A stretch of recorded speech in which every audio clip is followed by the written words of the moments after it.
Amin. Stop.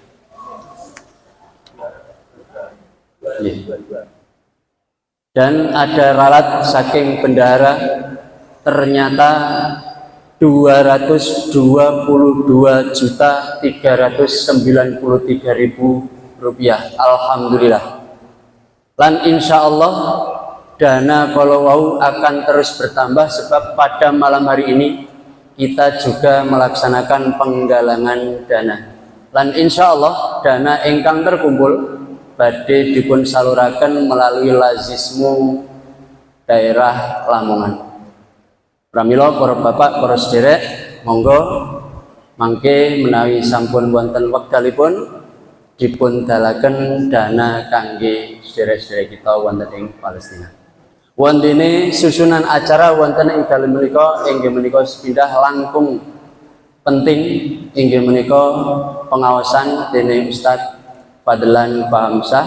Lan insyaallah mangke sak sampunipun salat Isya utawi sak sampunipun adzan Isya pengawasan dipun lajengaken lan mangke dipun tutup kalian tanya jawab.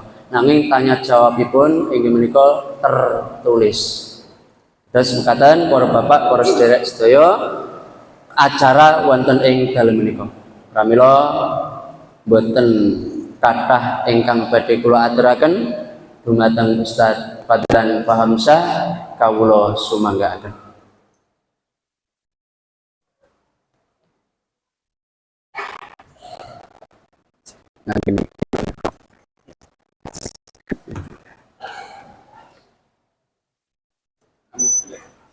Oh iya. Nggih. Piye iki? Amin nyopot iki. Maaf Ustaz.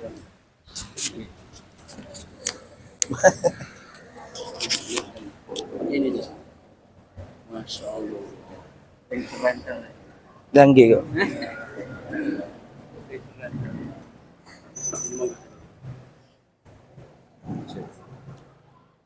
Tes 1 2. Tes 1 2.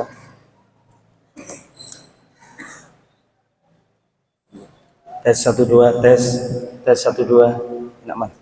Sing pundi monggo pesan. Tes enak mana Pak? Enak yang gini. Iya.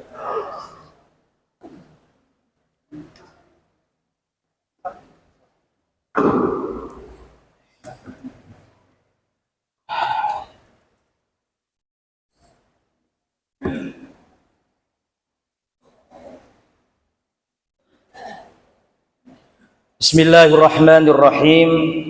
Assalamualaikum warahmatullahi wabarakatuh.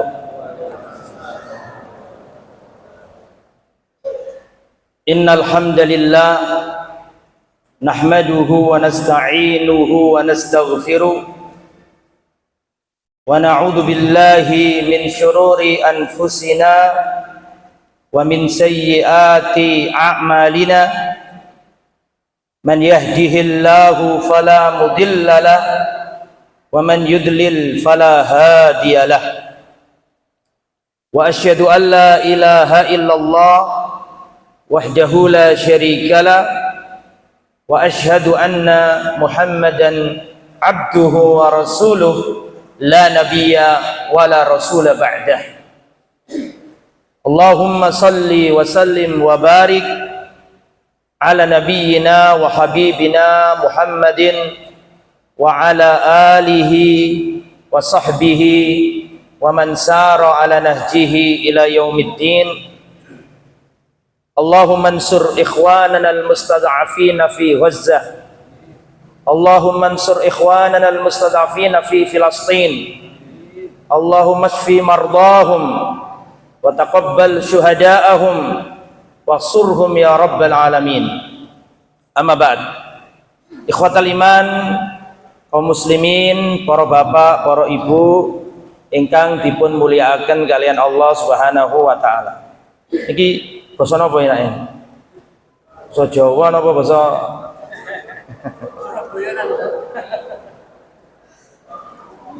Saya meralat apa yang disampaikan beliau niku wau. Saya bukan dari Surabaya. Saya ini dari Lamongan, asli wong Lamongan ya. KTP-nya masih Lamongan. Nggih. Alhamdulillah diberi kemudahan Allah bisa bertemu berkumpul dengan panjenengan sedanten masyarakat Sedayu Lawas Brondong Lamongan. Alhamdulillah, masya Allah, semangat luar biasa.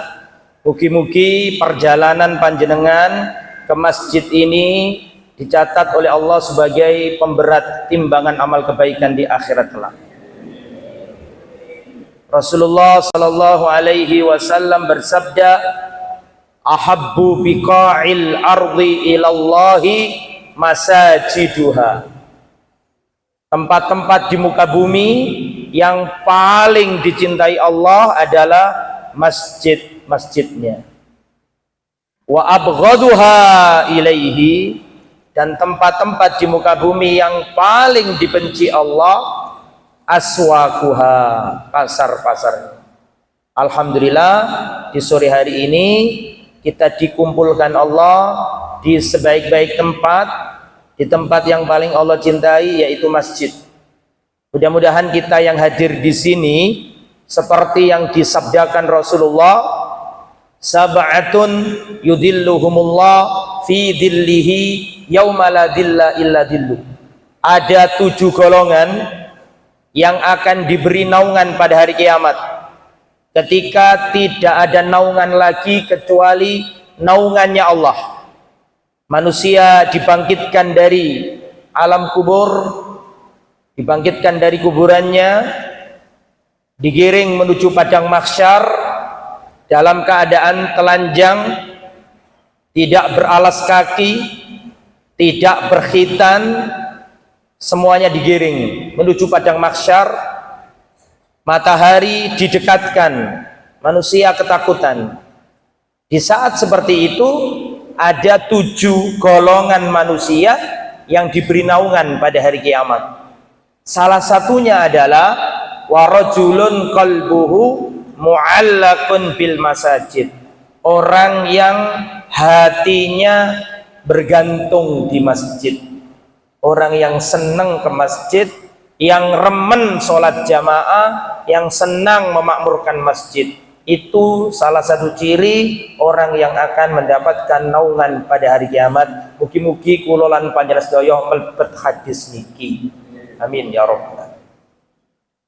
Wassalatu wassalamu ala Rasulillah, dan semoga sholawat serta salam terlimpah curahkan kepada junjungan kita Nabi besar Muhammad sallallahu alaihi wasallam, yang telah menuntun kita, membimbing kita, yang menangisi kita di malam hari, mengkhawatirkan kita, mendoakan kebaikan untuk kita.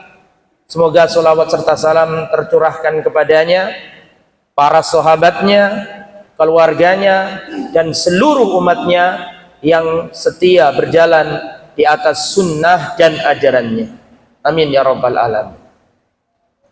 Rasulullah sallallahu alaihi wasallam bersabda, wa man salaka tariqan yaltamisu fihi ilman sahalallahu lahu bihi tariqan ilal jannah.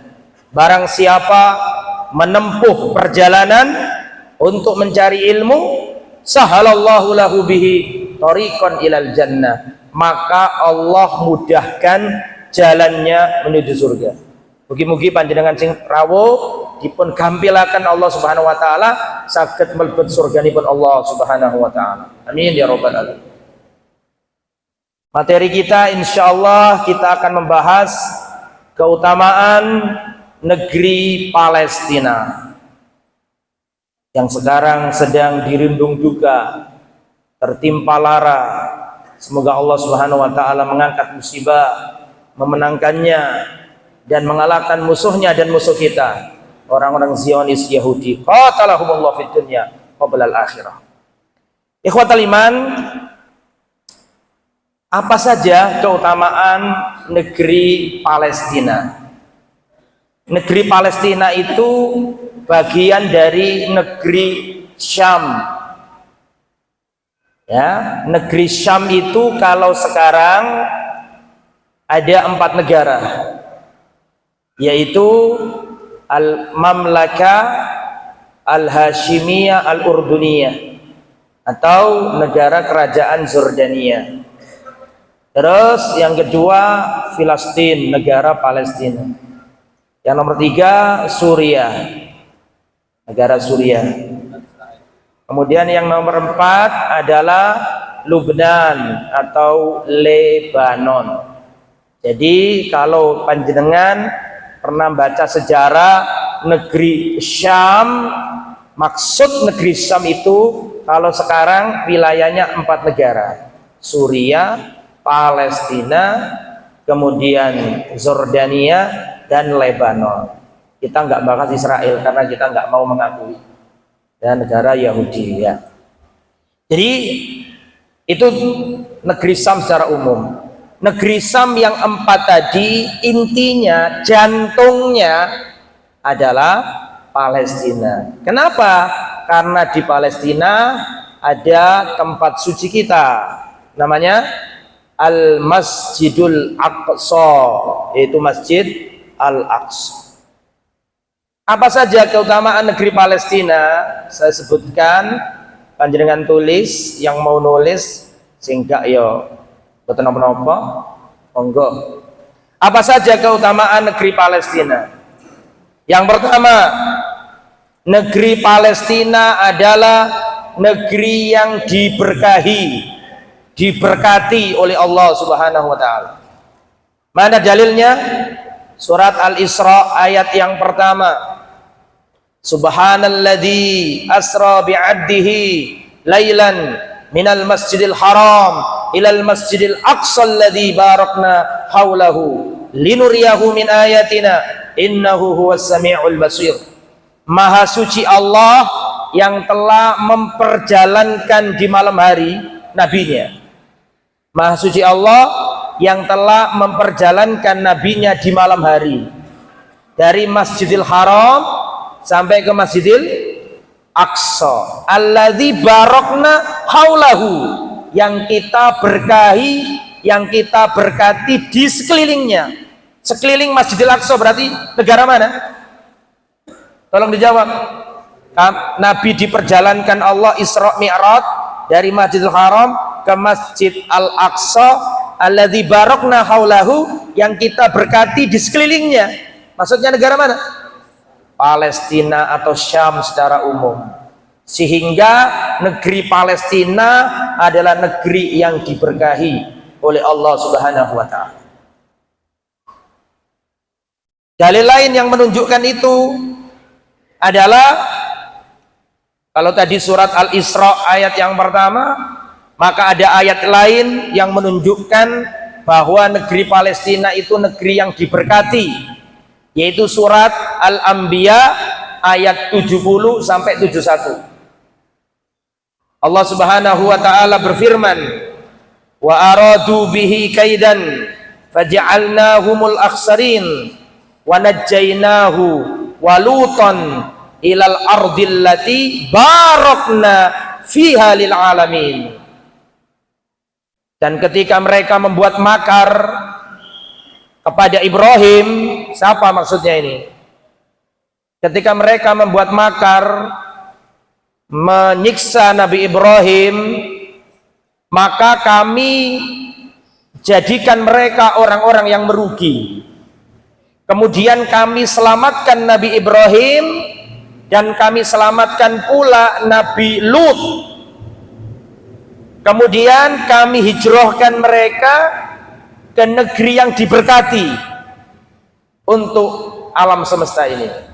Nah, kita harus tahu sejarahnya. Siapa yang dimaksud mereka yang menyiksa, yang melukai, yang mempersekusi Nabi Ibrahim ini? Siapa kira-kira? Siapa mereka?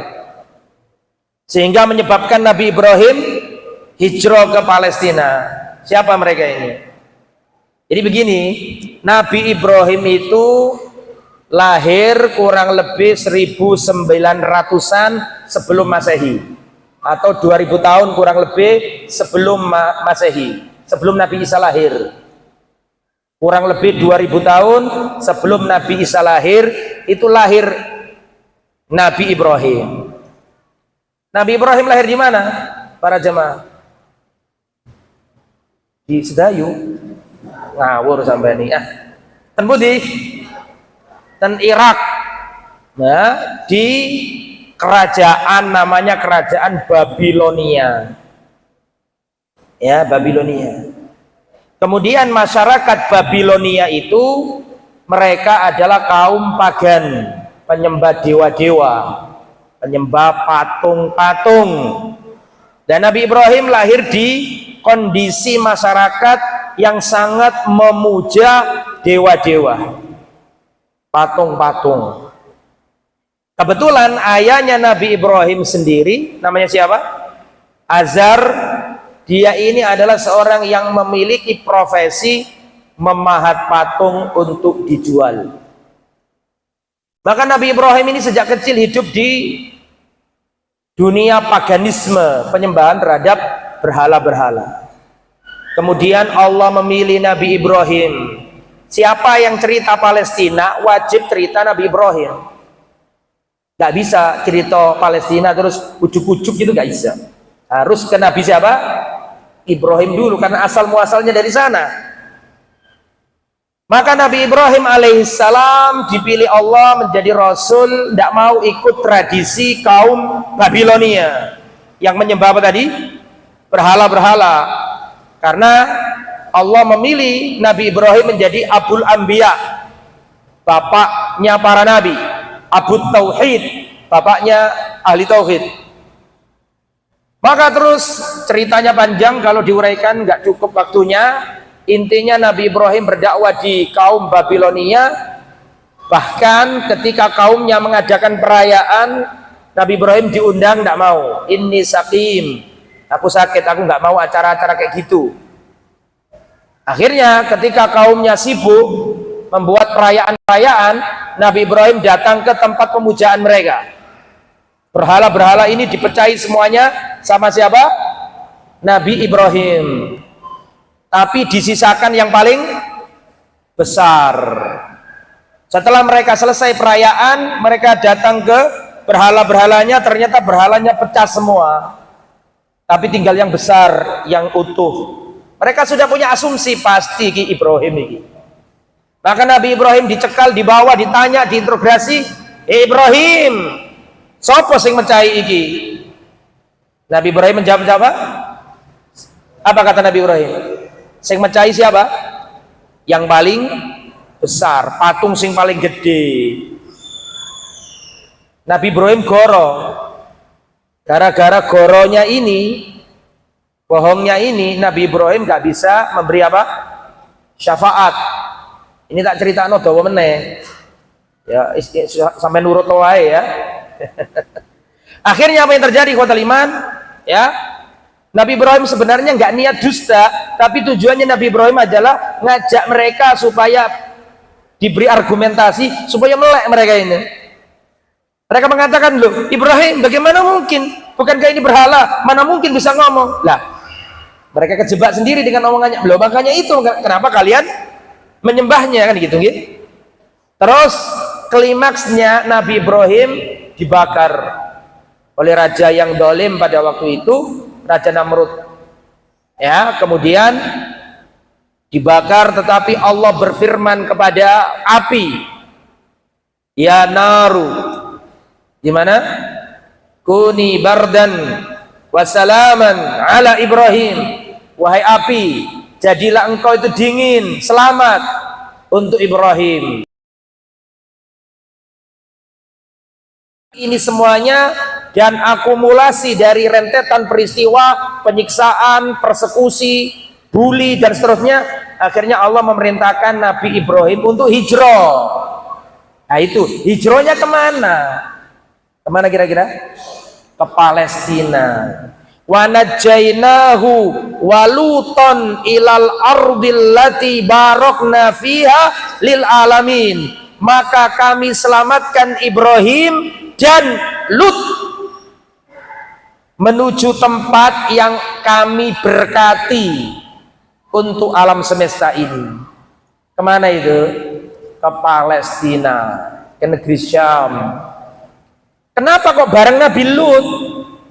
Loh, apakah Ibrahim sama Nabi Lut sezaman, Ustadz? Jawabannya iya. Nabi Ibrahim sama Nabi Lut itu sezaman. Terus Nabi Lut itu apanya Ibrahim? Nabi Lut itu ponakannya Nabi Ibrahim. Sehingga diselamatkan Allah, Nabi Ibrahim hijrah bersama istri tercinta, siapa namanya? Siti siapa? Siti Saroh. Wong sedayu lawas gak gelem Siti Saroh, maunya Sarah. Ya, nek Sarah kan modern gitu ya. Nek Saroh kan ketok deso kan gitu ya. Sama Siti Sarah ke Palestina. Lah di Palestina itulah Nabi Ibrahim ya menjadikan Darul Hijrah, negeri hijrahnya Nabi Ibrahim. Inilah Nabi pertama yang mendarat di Palestina yang nanti akan disusul anak keturunannya. Sampai nanti lahirlah Israel dan anak keturunannya mulai dari Nabi Ibrahim ini di tanah Palestina. Kemudian ikhwatal iman rahimani wa rahimakumullah. Ini kok jadi cerita para nabi ya? Gak jadi kalau gitu. Kita lanjutkan saja bahwa Palestina adalah negeri yang apa tadi? Diberkati. Ya, nanti saya lanjutkan itu. Intinya tadi kan Nabi Ibrahim nyampe di mana tadi? Palestina. Nanti lahirlah Nabi, nggak langsung lahir Nabi Ishak. Karena di Palestina terjadi paceklik, maka Nabi Ibrahim sama Siti Saroh hijrah. Hijrah lagi. Hijrah kemana? Hijrah ke Mesir. Kenapa kok ke Mesir? Karena di Mesir ada sungai Nil. Ada sungai berarti ada kehidupan, ada pertanian, ada makanan. Maka Nabi Ibrahim balik hijrah ke Mesir. Ketika di Mesir, ternyata di Mesir ada raja yang dolim, raja yang bengis. Nah, raja yang dolim bengis ini punya hobi yang unik. Apa hobi ini? Seneng ngepek bojone wong, seneng dengan istrinya orang. Kalau ada wanita cantik maka diambil, suaminya dibunuh, disakiti. Lah kebetulan Siti Sarah ini wanita yang cantik luar biasa. Wong ini eyang putrinya Nabi Yusuf. Nabi Yusuf kan ganteng luar biasa. Siti Sarah ini eyangnya Nabi Yusuf nanti, tapi belum lahir Nabi Yusuf ini. Maka raja ini tertarik sama Siti Sarah. Kemudian sudah Nabi Ibrahim ngomong sama Siti Sarah, nanti kalau ente ditanya bilang saja kamu itu saudariku. Nanti kalau aku ditanya sama raja ini, ya aku tak ngomong bahwa aku adalah saudaramu, biar nanti kita nggak disiksa. Maka ketika dibawa ke istana, raja ini berkata, hei Ibrahim, siapa wanita ini? Itu kalau Nabi Ibrahim berkata ini istriku, langsung diambil, Nabi Ibrahim disakiti, dibunuh. Maka Nabi Ibrahim menjawab dengan jawaban yang berbeda. Hei Ibrahim, siapa perempuan ini? Nabi Ibrahim berkata, hadhihi ukhti. Ini adalah, atau dia ini adalah ukhti, saudariku. Nggak mau bilang zaujati. Ngerti nggih? Ukhti, ini sebenarnya nggak bohong. Ini namanya tauriyah. Tauriyah itu apa, Ustadz? Tauriyah itu satu kata dalam bahasa Arab mengandung dua makna. Makna dekat dan makna yang jauh.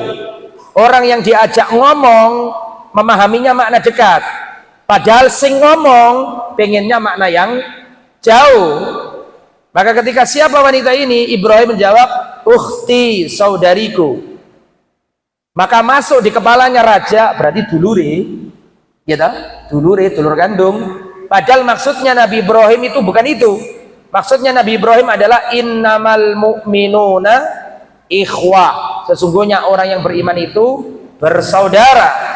Sehingga di sini Nabi Ibrahim tidak dikatakan berdusta, tapi bertauriah. Akhirnya selamat. Dan raja ini ingin berbuat jahat kepada Siti Sarah. Setiap kali berbuat jahat gak bisa bergerak dia. Akhirnya dia berkata, wahai Sarah, doakanlah kepada Tuhanmu agar aku terlepas. Maka didoakan terlepas. Tapi dia ingin ngulangi, Coba sih jajal pisan kasbi berhasil. Ulangi lagi pengen berbuat jahat. Siti Sarah berdoa lagi, nggak bisa gerak lagi. Sampai berulang kali, terakhir mentok nggak bisa, akhirnya nyerah raja ini. Dan raja ini berkata, berdoalah kepada Tuhanmu, aku nggak akan menyakitimu lagi. Akhirnya didoakan, raja ini terlepas. Akhirnya raja mengerti bahwa ini bukan wanita sembarangan. Ini wanita wali di antara wali-walinya Allah. Sebagai bentuk penghormatan raja ini, maka raja ini memberikan budak wanita kepada Siti Sarah. Siapa nama budak yang dikasihkan ini? Siti Hajar. Hajar ini sebenarnya bukan budak. Dulu ini bangsawan, putri atau permaisuri raja sebelumnya. Raja itu ditaklukkan sama raja yang baru ini. Jadi pahami nggih? Ibaratnya ini jadi tawanan begitu, dijadikan bojo padahal aslinya bukan miliknya. Nah, ini dikasihkan ke Siti Sarah sebagai bentuk penghormatan. Akhirnya Nabi Ibrahim dan Siti Sarah dan budaknya Sarah yang bernama Hajar balik ke Palestina. Balik ke mana? Palestina. Ini asal usulnya bangsa Palestina, nanti saya jelaskan. Balik ke Palestina, ternyata Siti Sarah ini melihat suaminya ini lama nggak punya anak, kasihan. Akhirnya Siti Sarah memberikan budaknya kepada Ibrahim. Akhirnya pindah tangan Hajar ini dari tangannya Siti Sarah ke tangannya Ibrahim.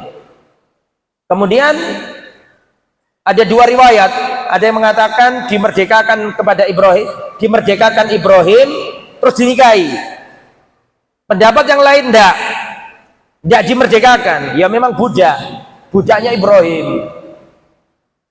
Singkat kata, maka Nabi Ibrahim punya anak. Dari siapa? Hajar. Siapa namanya? Ismail. Lahirnya Ismail ini membuat cemburu Siti Sarah. Sarah cemburu banget karena ternyata Hajar punya anak, ya. Maka dengan hikmahnya Allah perintahkan Nabi Ibrahim untuk berhijrah dari Palestina. Maka Hajar dihijrahkan sama Ismail itu. Dihijrahkan kemana? Dihijrahkan ke Mekah. Tanah gersang tandus, sulit cari air, tidak ada tumbuhan, gersang tandus. Setelah ditaruh, Nabi Ibrahim langsung balik ke negeri Syam. Lihat saya semuanya. Sampai kalau lihat Jazirah Arab, yang paling selatan itu namanya Yaman. Yaman kalau ke utara Mekah, Mekah ke utara lagi Medina, Medina ke utara jauh Palestina. Di Palestina itu ada di utara. Jadi orang Palestina kalau sholat menghadap ke mana? Saya ulangi ya, paling selatan Yaman, sebelah selatannya Yaman sudah laut, laut Arab, Samudra Hindia. Yaman ke utara Mekah, Mekah ke utara Medina, Medina ke utara jauh Palestina. Berarti orang Palestina Masjidil Aqsa menghadap kemana? Dan orang Palestina kalau sholat menghadap kemana? Menghadap ke kiblat. Tapi kiblatnya di mana? Di selatan. Gitu ya? Langsung ditinggal, Pak. Ini kan cerita yang sudah sering diceritakan ketika Idul Kurban toh. Ditinggal. Maka Siti Hajar mengatakan, Ibrahim, bagaimana kau tinggalkan kami di tempat yang tandus, gak ada makanan, gak ada kehidupan. Hei Ibrahim, Nabi Ibrahim gak noleh. Sampai akhirnya Siti Hajar berkata, ya Ibrahim, Allahu amaraka bihada. Apakah Allah yang memerintahkan kamu meninggalkan kami di sini, wahai Ibrahim? Dijawab sama Nabi Ibrahim, iya. Maka Siti Hajar langsung berkata, idzan lan yudayyi'anallah. Kalau begitu Allah nggak mungkin menyanyiakan kami. Akhirnya iki bojo sing sitok ditelen dongane Arab Mekah. Ini nek tak critakno dawa, wis gak tak critakno sing Mekah, sing tak critakno sing Palestina wae, ngoten nggih, biar cepet. Asal usule Palestina iki lho. Akhirnya di mana? Di Palestina ternyata Siti Sarah punya anak. Dikasih nama siapa? Ishak. Ada dua versi sejarah. Versi umat ahli kitab Yahudi dan Nasrani, yang disembelih itu adalah Nabi Ishak. Menurut Kristen, menurut Yahudi, yang disembelih bukan Ismail, tapi yang disembelih adalah Ishak. Disembelih di mana? Di Baitul Maqdis, di Qubbatus Sokhra. Panjenengan tahu kalau ada gambar Masjid Al-Aqsa yang kotak komplek begitu, di tengah-tengahnya kan ada masjid, kubahnya warna emas, betul? Itu di dalamnya ada batu, Pak. Saya pernah ke situ. Nah, di situ itulah Nabi Ishak disembelih menurut versi keyakinan ahli kitab. Adapun umat Islam meyakini bahwa yang disembelih adalah siapa? Nabi Ismail. Oke. Lah Nabi Ishak ini punya anak. Siapa anaknya namanya? Nabi Yakub. Yakub inilah yang bernama Israel alaihi salam. Nah, Nabi Israel atau Nabi Yakub alaihi salam. Nanti Nabi Ibrahim balik ke Mekah, kurang lebih umurnya Nabi Ismail 7 tahunan. Diperintahkan Allah nyembelih. Setelah itu balik lagi ke Palestina. Balik lagi ke Mekah, ternyata Nabi Ismail sudah menikah dengan wanita Arab Jurhumiyah. Nabi Ismail gak Arab. Nabi Ismail itu bapaknya Babiloni, sedangkan emaknya orang Mesir. Gitu? Gini betul? Nabi Ismail itulah yang menikah dengan wanita Arab. Ini namanya Arab Musta'ribah, Arab yang diarabkan. Arab itu ada 3, Pak. Arab yang Musta'ribah, yaitu keturunannya Nabi Ismail karena menikah sama wanita Arab. Nanti turun jadi Adnan, Adnan turun jadi Quraisy, Quraisy turun jadi Rasulullah. Paham nggih? Ini namanya Arab Musta'ribah. Pernikahan Nabi Ismail dengan wanita Arab. Jelas nggih? Itu Arab Musta'ribah. Arab yang nomor 2 adalah Arab Al-Aribah, Arab yang asli Arab. Itu tempat tinggalnya di Yaman. Ya, nanti Yaman di zaman Ratu Balkis, kerajaan Sabah. Nanti terus karena umatnya sudah balelo, banjir bandang jebol, satu Ma'rib jebol, makanya penduduk asli Yaman yang Arab asli itu pindah ke Yathrib, ke Medina. Nanti jadi Aus dan Khazraj. Jadi Aus dan Khazraj, jadi orang-orang Ansor itu aslinya orang Yaman dulunya. Ini Arab Al-Aribah, Arab yang asli. Lah orang Quraisy melahirkan para muhajirin, gitu. Orang muhajirin itu Al-Musta'ribah. Sedangkan orang Arab itu yang Ansor apa tadi? Al-Aribah. Yang nomor 3 Arab Al-Baidah. Arab Al-Baidah itu Arab yang punah. Contohnya kaumnya Nabi Hud, kaumnya Nabi Saleh, itu Arab Al-Baidah, Arab yang punah. Jadi Arab ada berapa?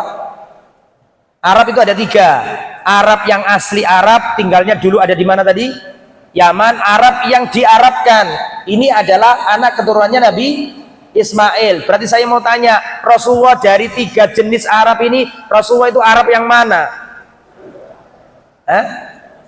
Musta'ribah. Nabi dengan muhajirin itu musta'ribah karena Quraisy hijrah ke Madinah ditulungi Aus dan Khazraj. Aus dan Khazraj aslinya orang Yaman. Berarti Aus dan Khazraj orangnya Aribah apa Musta'ribah? Aribah. Terus pinter kabeh, alhamdulillah. Akhirnya apa yang terjadi? Ikhwatal iman rahimani wa rahimakumullah. Nabi Ibrahim tadi ya menikah, Nabi Ismail menikah, didatangi sama Nabi Ibrahim.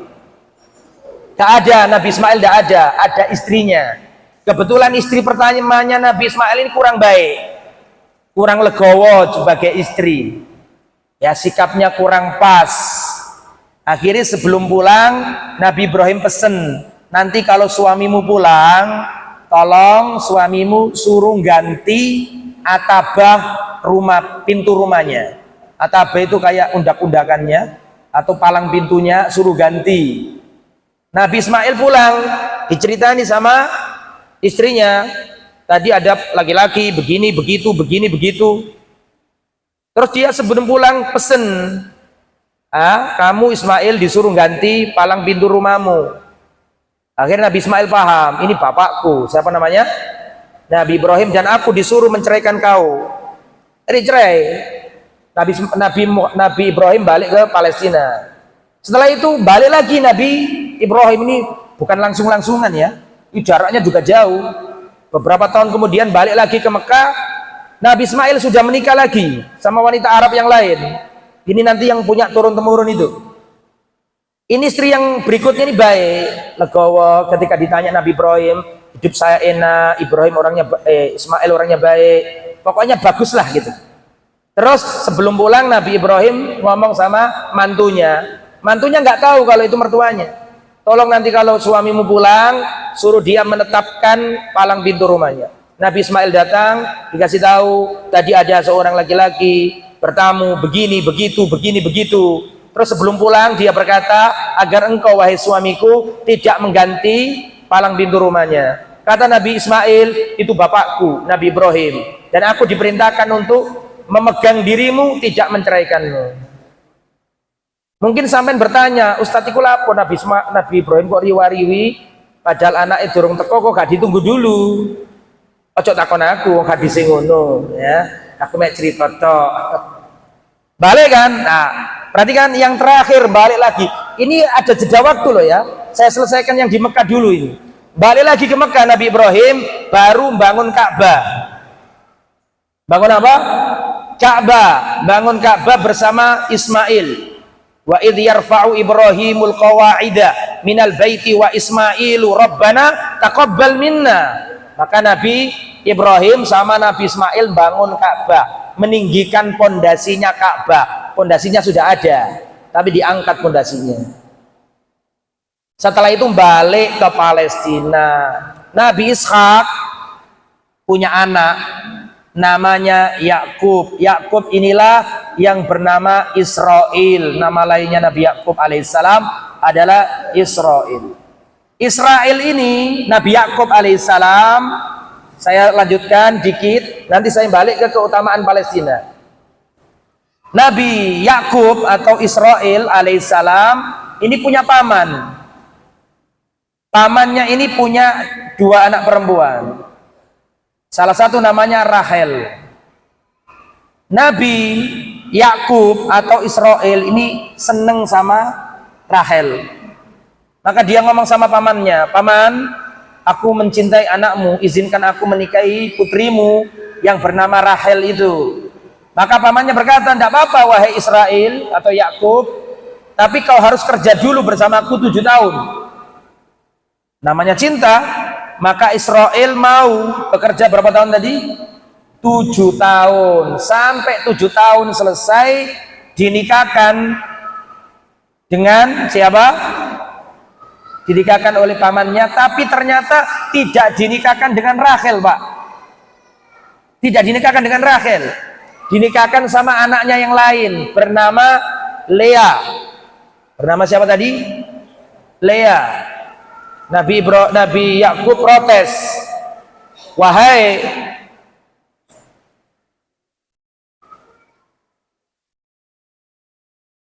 Nabi siapa tadi? Nabi Yakub ini, paman kok beten salah ta panjenengan niki. Kula niki pengene nikah sama Rahel. Kok panjenengan nikahkan sama Lea? Maka pamannya berkata, wahai ponakanku, tradisi keluarga kita ini gak boleh ngeloncati dulur tua. Kaya wis dayu lawat padha. Berarti aslinya teko kono. Ya. Aduh, Nabi Yakub terpaksa. Gimana lagi ya? Akhirnya nikah sama Lea, tidak sama Rahel. Kasihan kan? Tapi cintanya Nabi Yakub, Israel itu sama Rahel, bukan sama Lea. Pertama kali. Akhirnya maju lagi ngomong sama pamannya, paman aku seneng sama Rahel, aku pengen nikah sama Rahel. Oh enggak apa-apa, tapi kau harus nikah sama kamu, harus kerja lagi 7 tahun. Zaman dulu kayak gitu, termasuk Nabi Musa kan gitu kan? Disuruh kerja berapa tahun itu? Ya itu tradisi zaman dulu, nggak bisa kita protes. Cuma cerita doang saya ini kan. Akhirnya apa yang terjadi ya jamaah? Dinikahkan. Ya gak apa-apa Ibrahim. Sampai 7 tahun dinikahkan sama Rahel. Alhamdulillah ya Allah. Keturutan cintanya Nabi Yakub, Israel. Muncul masalah baru. Apa masalah baru? Masalahnya adalah Lea punya anak banyak, Rahel gak punya anak. Anak-anaknya inilah nanti yang jadi Bani Israel. Dari Lea ini Nabi Yakub punya anak satu, Ruben. Ruben itu nama Yahudi. Anak yang kedua namanya Simon. Makanya Perdana Menteri Israel yang dulu namanya Simon Peres, karena mbah buyutnya dulu memang namanya Simon. Anak yang ketiga namanya Lewi. Anak yang keempat namanya Yahuda. Yahuda inilah nanti kakeknya bangsa Yahudi. Yahuda yang nomor 4 ya. Yang nomor berapa sekarang? Nomor 5 Zebulon. Yang nomor 6 Issakhar. Berapa tadi? 6. Nanti tak suruh ngulangi, nggak bisa saya jewer loh sampean. Kalau nggak ditulis gitu ya. 6 orang. Itu si Rachel berdoa terus agar punya anak, belum punya anak terus. Sedih beliau itu. Akhirnya Rachel ini punya budak namanya Bilha. Maka dikasihkan ke suaminya, wahai suamiku, karena aku nggak bisa ngasih kamu anak, ya sudah, ini budakku tak kasihkan kepadamu. Baik ini si Rachel ini dikasih Bilha. Bilha punya anak 2. Berarti nomor 7 dan nomor 8. Nggih sampeyan hitung loh ya, jumlahnya nanti penting itu. Punya anak dari Bilha tadi budak, nomor 7 yaitu namanya Dan. Yang nomor 8 namanya Neftali. Perdana Menteri Israel sebelum yang sekarang ini, siapa sekarang? Benyamin Netanyahu. Sebelumnya namanya Neftali. Ya karena kemarin sempat kalah, dia diganti Neftali. Neftali sekarang kalah, diganti Benyamin Netanyahu. Terus si Lea nggak terima, niru budaknya dikekno Yakub. Untung Nabi Yakub itu. Ya, budaknya yang kedua namanya dikasihkan. Punya anak lagi namanya Jad. Nomor berapa berarti? 9. Dan punya anak lagi berarti nomor 10 namanya Asyir. Semuanya punya anak, tapi Rachel gak punya anak. Rachel ini bersedih, berdoa siang malam pengen punya anak dari Israel atau Nabi Yakub. Akhirnya menurut wong sedayu lawas lakone menangguri punya anak yang paling hebat. Nomor berapa ini berarti? 11 toh. Nomor 11 namanya Yusuf alaihissalam. Yang nomor 12 Benyamin. Dan sekarang ada Perdana Menteri Israel namanya siapa? Benyamin Netanyahu. Ya rolas wong ikilah Bani Israel turun temurun ceritanya kayak ngono kuwi. Wis, iku nek critakno dawa balik ke materi. Keutamaan Palestina yang pertama, negeri yang apa tadi? Diberkati. Keutamaan yang nomor 2, Nabi juga pernah berdoa, Allahumma barik lana fi Syamina. Ya Allah berkailah Syam. Berkailah negeri kami, negeri Syam. Padahal Rasulullah tinggal di Madinah. Tapi Rasulullah mendoakan negeri Syam untuk diberkati. Sehingga kesimpulan pertama, negeri Palestina itu negeri yang diberkati. Nanti 12 anaknya Bani Israel tadi itu hijrah semuanya ke Mesir nanti. Ya, ceritanya kan panjang itu. Nabi Yusuf diangkat jadi apa? Halo? Menteri, ya, ngerti KP kan, nggak usah diceritani ya kan. Nomor 2, keutamaan bumi Palestina yang nomor 2, Ardul Mahsyar wa Minsar. Negeri Palestina adalah negeri dikumpulkannya manusia pada hari kiamat. Mahsyar, Ardul Mahsyar, berarti mahsyar pada hari kiamat nanti manusia digiring ke tempat mahsyar. Mahsyar itu tempatnya di mana? Di Palestina. Saya sampaikan sebuah hadis, perhatikan baik-baik. Rasulullah Shallallahu Alaihi Wasallam pernah bersabda, hahuna tuhsyarun. Di tempat inilah nanti kalian dikumpulkan, dihimpun pada hari kiamat. Rasulullah ulangi 3 kali. Hahuna tuhsyarun, hahuna tuhsyarun, hahuna tuhsyarun.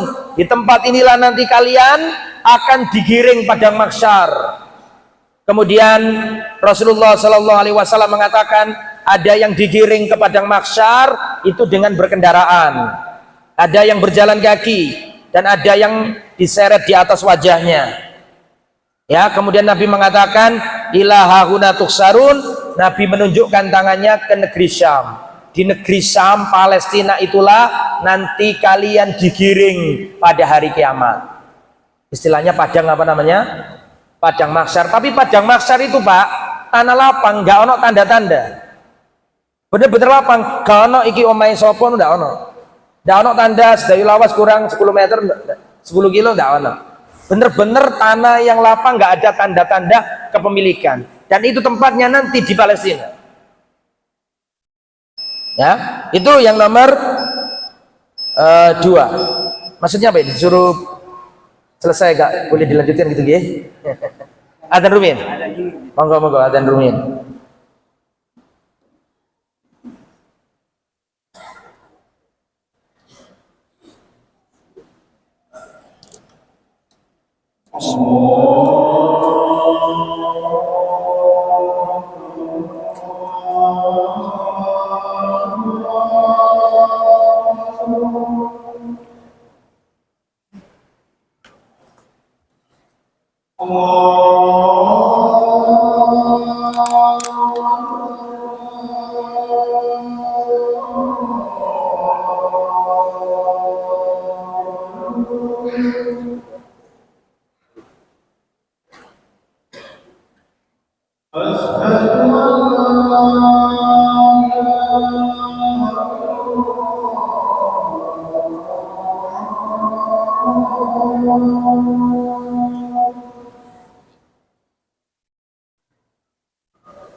Baik, kita lanjutkan. Kemudian yang nomor 4, nomor pinten? 3 nggih. Di antara keutamaan negeri Palestina adalah para malaikat membentangkan sayapnya menaungi negeri Palestina atau negeri Syam. Rasulullah SAW bersabda, "Tuba lisyam." Berbahagialah, keberuntungan bagi penduduk negeri Syam. Nabi mengulangi, "Tuba lisyam." Beruntunglah negeri Syam. Kemudian perawi bertanya, wa ma balu Syam, ada apa dengan negeri Syam ya Rasul? Maka Rasulullah menjawab, al malaikatu basitu ajnihataha ala Syam.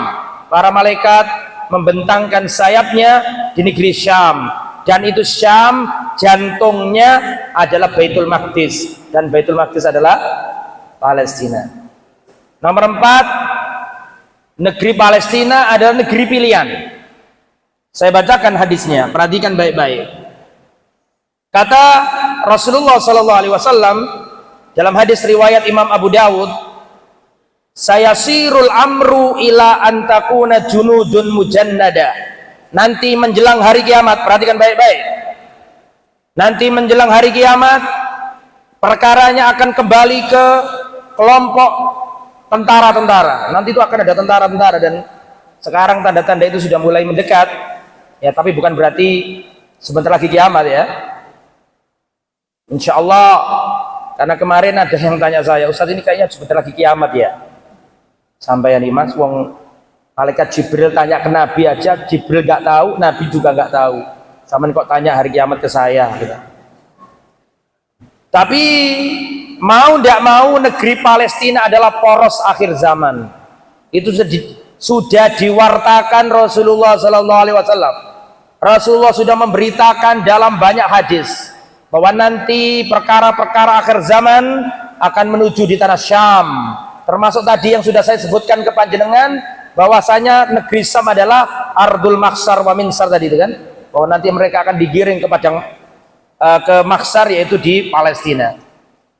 Saya ulangi, saya sirul amru ila antakuna junudun mujannada.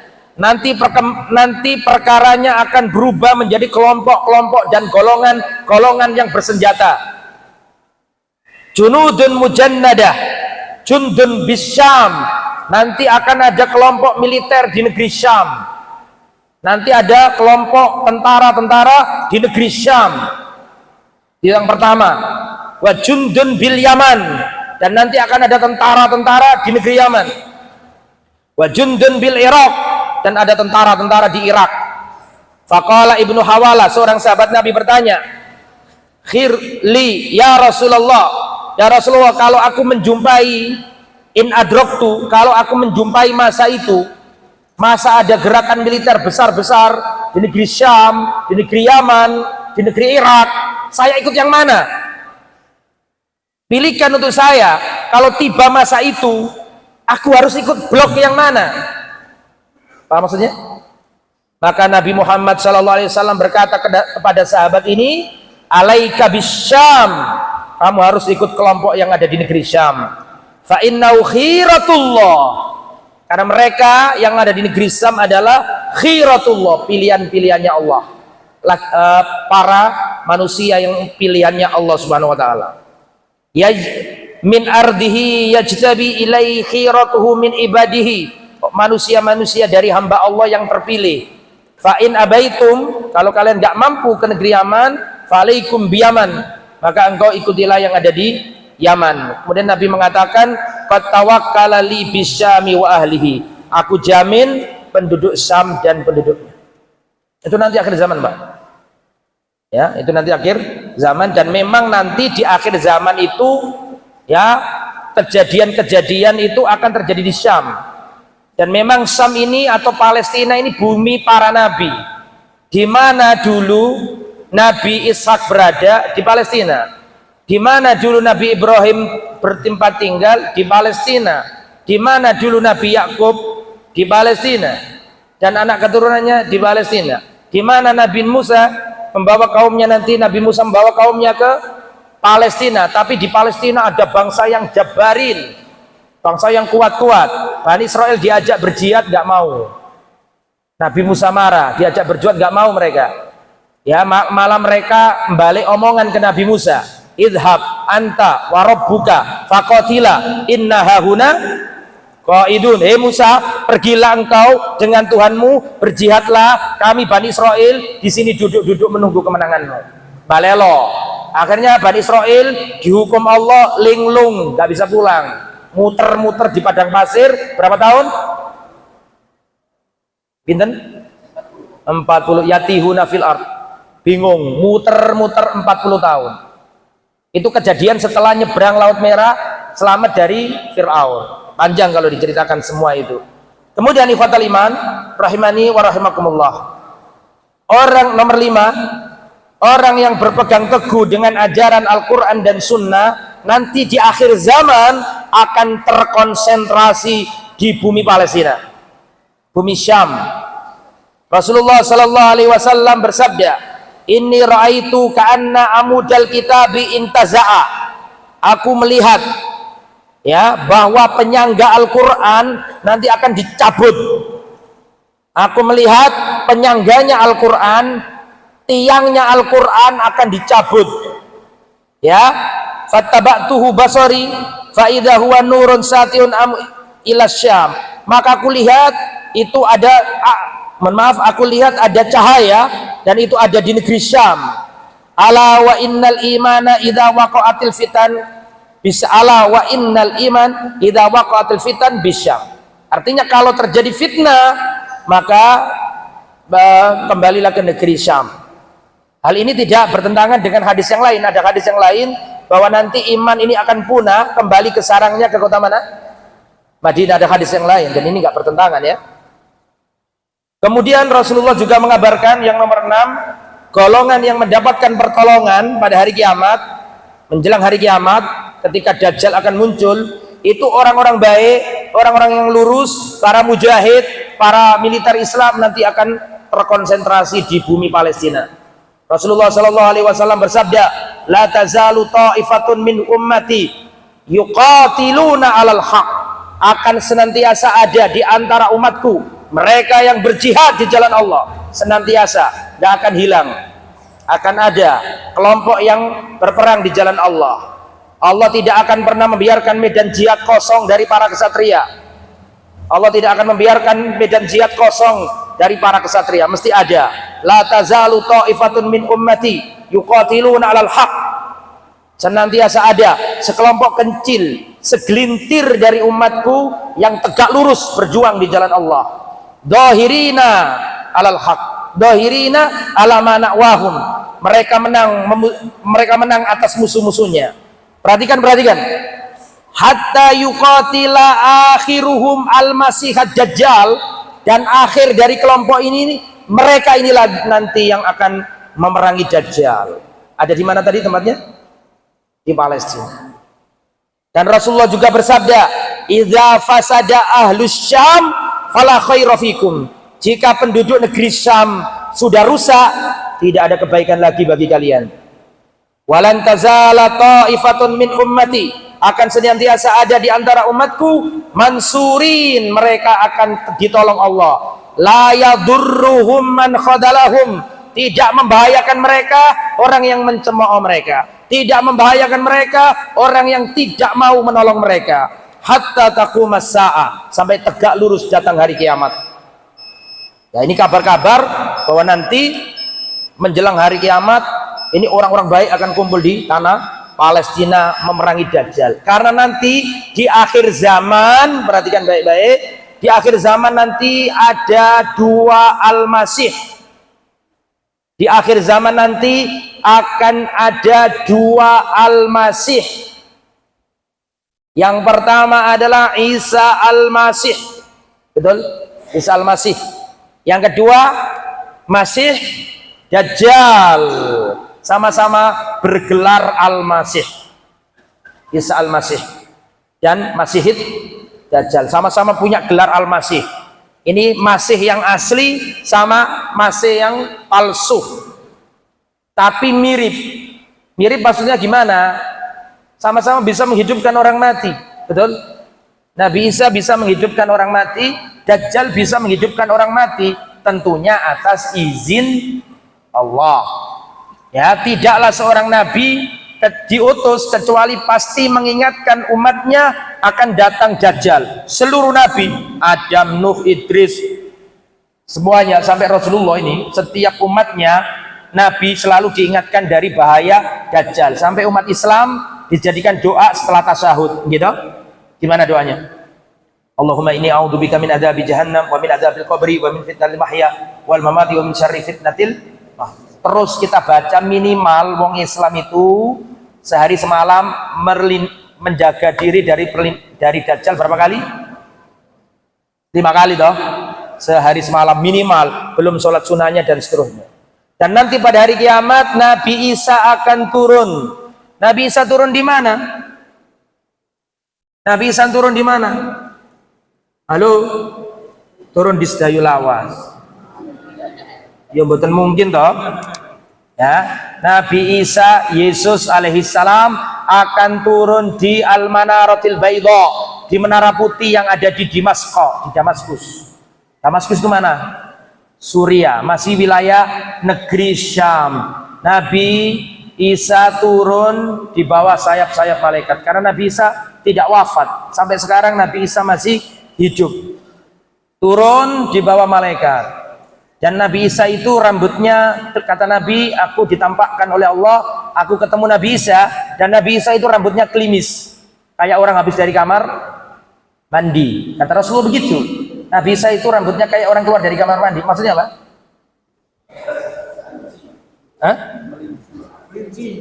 Kelemis ya? Melitit apa? Iya wis kosoe Sedayu Lawas. Ada sahabat Nabi yang wajahnya mirip Nabi Isa. Nabi Isa pernah Nabi ditampakkan oleh Allah Nabi Isa. Terus Nabi cerita ke umatnya, ya Nabi Isa itu mirip sahabat Nabi. Siapa namanya? Bro sing ngose tak tunggoi. Mosok sak Sedayu Lawas kono sing ngeru. Cinten.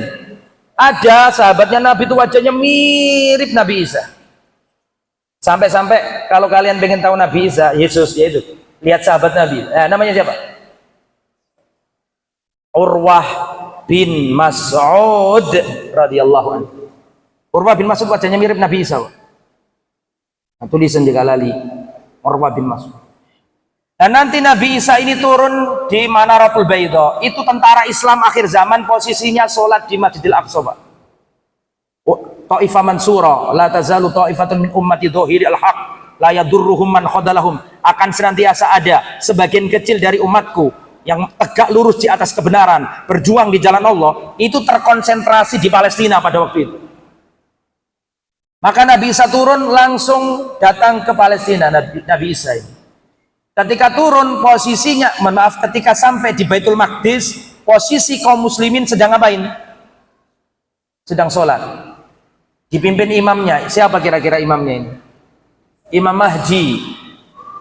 Ya, ketika Nabi Isa turun, ini orang yang sholat sama Imam Mahdi ini orang yang sungguhan ini, ahli tauhid, nggak pakai syirik, bener-bener Islam yang murni. Dan mereka belajar semuanya, ngerti bentuk fisiknya Nabi Isa. Makanya ketika Nabi Isa turun, mereka paham, ya ini Nabi Isa. Ini yang kita pelajari selama ini, ya ini orangnya. Ya, maka ketika Nabi Isa turun, orang-orang yang sholat bersama Al-Mahdi tadi itu melihat Nabi Isa turun, langsung mereka mengenali, ini Nabi Isa. Nggak ono ini, sisi ada dulu bareng-bareng iya tak? Iya tak kayak gitu. Nggak ada ono, wis langsung paham kabeh bahwa ini adalah Nabi Isa. Akhirnya Nabi Isa dipersilakan oleh imamnya kaum muslimin pada waktu itu untuk ngimami. Tapi Nabi Isa tidak mau. Nabi Isa jadi makmum saja. Berarti di situ maksudnya adalah Nabi Isa datang tidak membawa syariat baru, tapi tetap ikut syariatnya Nabi Muhammad SAW, dan diberi Allah 3 misi Nabi Isa. Pertama, menghancurkan salib. Jadi nanti akhir zaman orang-orang Nasrani kecelik. Karena orang Nasrani juga menunggu-nunggu datangnya Nabi Isa. Sama keyakinan kita, cuma beda. Sama dari sisi sama-sama meyakini Nabi Isa akan turun, menurut mereka Yesus turun. Tapi beda akidahnya. Menurut mereka mendukung mereka, menurut Islam enggak. Nabi Isa menghancurkan salib-salib. Artinya Nabi Isa membatalkan ajaran apa? Nasrani. Dan nanti banyak ahli kitab Nasrani yang masuk Islam. Kemudian Nabi Isa juga dikasih tugas oleh Allah yang kedua apa? Halo? Membunuh babi-babi. Yang nomor 3, meniadakan pajak. Betul ya? Pajak dan upeti-upeti ditiadakan. Setelah itu gabung sama pasukan Islam. Di saat itu Dajjal itu sudah keluar. Di mana Dajjal keluarnya? Dajjal itu muncul, sedangkan Nabi Isa itu turun. Beda. Nabi Isa turun, sedangkan Dajjal itu apa? Muncul. Muncul di mana Dajjal ini? Dajjal nanti muncul di daerah Khurasan. Ya, daerah Khurasan. Khurasan kalau sekarang ya sebagian Iran, sebagian Afghanistan di situ. Terus nanti Dajjal akan diikuti oleh sekian puluh ribu kaum Yahudi. Dan orang Yahudi itu tahu, Pak. Orang Yahudi itu dalam akidah mereka juga mereka menunggu datangnya Mesias. Mesias akhir zaman. Mereka juga menunggu. Mereka ini lagi nunggu-nunggu, Pak. Orang Yahudi sekarang ini menunggu-nunggu datangnya Mesias akhir zaman, yang mana mereka itu punya keyakinan Mesias ini yang akan memimpin kaum Yahudi untuk membantai orang-orang Arab itu. Itu keyakinan mereka. Dan Mesias yang mereka tunggu-tunggu itu siapa? Siapa kira-kira? Dajjal. Alhamdulillah saya diberi karunia ini tahadus bin nikmah, yang menyampaikan nikmat Allah. Saya pernah berkunjung ke Palestina 4 kali. Di situ di Masjidil Aqsa itu, Pak, kayak bukit begitu. Terus ini ada lembah, kayak lembah. Waktu saya di Bukit Zaitun, terkenal Bukit Zaitun di Yerusalem, karena banyak pohon zaitunnya di situ. Saya di atas, saya melihat lembah. Itu banyak kotak-kotak begitu. Kotak-kotak, saya nggak paham apa ya, kotak-kotak kok banyak sekali ini. Terus saya tanya ke teman saya yang Palestina, "Isyhada ya akhi, ini apa ini kok? Kotak-kotak di lembah, atasnya ini Masjidil Aqsa, ya di lembah itu banyak kotak-kotak begitu." Saya tanya ke teman saya, ini apa ini? Kata beliau, ini ya Fadlan, ini adalah kuburan-kuburan Yahudi. Orang-orang Yahudi itu rebutan dan rela keluar uang banyak untuk dikubur di tempat ini. Terus saya tanya, kenapa kok mereka pengen ngincer tempat ini di lembah yang di sebelahnya Masjidil Aqsa itu?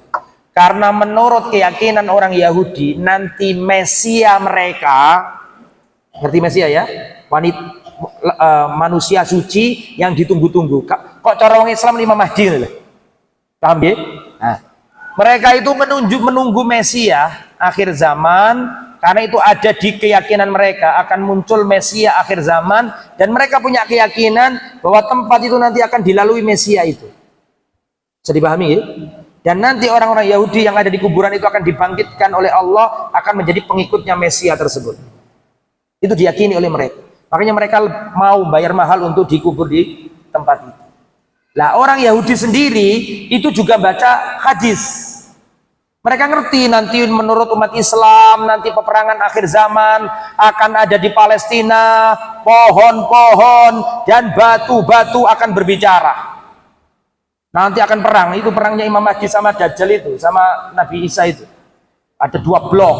Bloknya Isa Al-Masih, bloknya siapa? Al-Masih Ad-Dajjal. Ada 2 Al-Masih nanti itu. Nah orang Yahudi itu ngerti membaca hadis-hadis ini. Kata orang Yahudi, Dajjal versinya umat Islam yang ada di hadis-hadisnya umat Islam, kata orang Yahudi itu adalah Mesias kita dulu. Dia diakui sama mereka. Itu adalah Mesias kita nanti yang kita akan berperang di bawah komandonya, begitu. Dan cocok sama yang disampaikan Nabi bahwa nanti Dajjal akan diikuti oleh kaum Yahudi. Dan nanti pada hari kiamat orang-orang yang mereka ini ada di sebelah baratnya Nahrul Urdun, sebagaimana dalam hadis, ada di sebelah baratnya Sungai Jordan, sedangkan kaum muslimin ada di sebelah timurnya Sungai Jordan. Sampai sekarang Sungai Jordan itu ada, Pak. Tapi airnya di stop sama Israel sehingga Jordania kering. Dibikin nggak ada airnya sama Israel, di stop dari apa namanya Danau Tiberias atau Danau Tobaria di stop sehingga airnya itu nggak bisa menghidupi orang-orang Arab. Sengaja dibikin gitu oleh kaum Yahudi biar nggak sampai ke negeri Islam. Itu sudah disebutkan sama Nabi.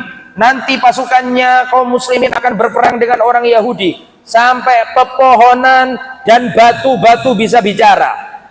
Dan nanti batu-batu dan pohon-pohon akan berkata, "Ya Muslim, ta'al, wahai orang Islam, kesinilah. Hadal Yahud waroi, di belakangku ada orang Yahudi. Faktulhu, bunuhlah dia." Pertanyaannya, kenapa pohon-pohon kok bisa bicara? Batu-batu kok bisa bicara? Kira-kira apa hikmahnya kok sampai seperti itu?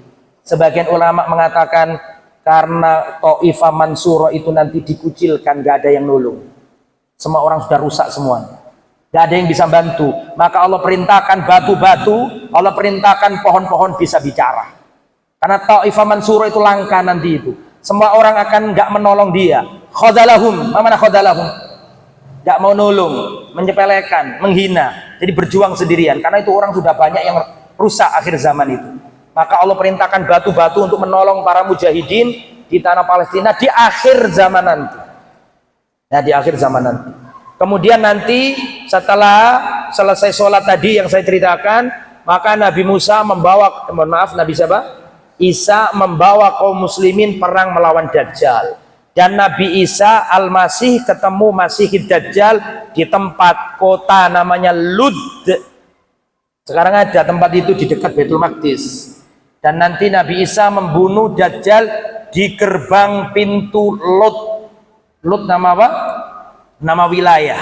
Disitulah nanti Nabi Isa ketemu Dajjal, dan ketika Dajjal ketemu Nabi Isa, Dajjal langsung apa? Sak ganas-ganas si Dajjal. Dajjal nanti ketika ketemu Nabi Isa langsung apa? Langsung leleh. Seperti garam hanyut dalam apa? Air. Leleh. Ya, itu nanti ya. Kemudian ikhwatal iman rahimani wa rahimakumullah. Kemudian tanah Palestina juga tanah yang ada Baitul Maqdisnya. Rasulullah berkata, la tusyaddur rihal illa ila salasati masajid. Tidak boleh bepergian jauh dalam rangka ibadah di tempat itu kecuali 3 masjid saja. Masjidil Haram di Mekah, Masjid Nabawi di mana? Madinah, dan Masjidil Aqsa di Palestina. Ya, dan Nabi nyuruh kita untuk mengunjungi Masjidil Aqsa. Sholat di Masjidil Aqsa hitungannya lebih baik berapa kali daripada Masjid Sidayul Awas? Kira-kira berapa? Berapa kali lipat? Saya bacakan hadisnya, nggih. Kalau Mekah atau Masjidil Haram, sholat di dalamnya itu lebih baik. Dan lebih baik, bukan sama loh ya. Bukan sama, lebih baik. Sholat di Masjidil Haram itu lebih baik berapa kali? 100.000 kali daripada masjid-masjid yang lain. Itu kalau Masjidil Haram. Lebih baik daripada 100.000 sholat di masjid lain.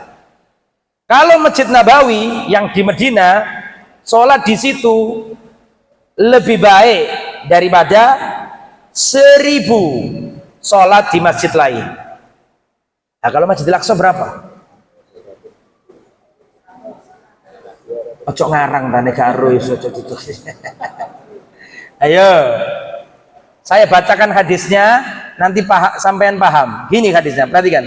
Kata Nabi, "Salatun fi masjidi afdalu min arba'i sholawat." Fihi, yani fi Masjidil Aqsa. Salat di masjidku, kata Nabi, yaitu Masjid Nabawi, lebih baik 4 kali daripada salat di Masjidil Aqsa. Berarti berapa? Halo? 250. Salat di masjidku, kata Nabi, Masjid Nabawi, itu 4 kali lipat lebih baik daripada salat di Masjidil Aqsa. Berarti berapa di Masjidil Aqsa? 250. Ada hadis yang lain jumlahnya 500. Tapi itu hadisnya lemah. Yang sahih adalah berapa tadi?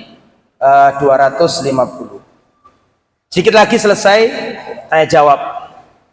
Kemudian keutamaan kota atau negeri Palestina adalah negeri Palestina termasuk di dalamnya ada Baitul Maqdis yang tidak tembus dimasuki Dajjal. Dajjal nggak bisa masuk ke Baitul Maqdis. Rasulullah bersabda, innahu sayadharu alal ardi kulliha.